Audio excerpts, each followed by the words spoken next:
我是貂蝉还是妲己，只知道天下因我而变。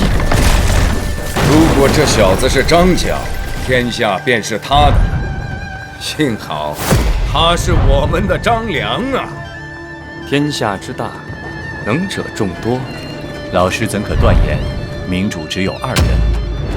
斗泰山而小天下，正是今天的写照。5天之内，一场兵役，必败吕布。9粮之后，若是华雄还活着，就拿下我大哥的人头吧。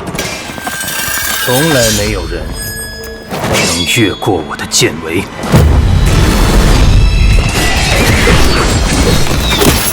韩纯欲末路，兵败如山倒。野兽来了！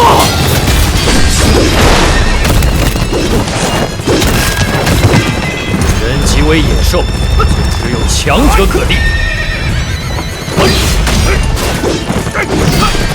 玄德啊，这就是你的用人之道吗？只要一直笑，就可以笑出一片天了。张良将军！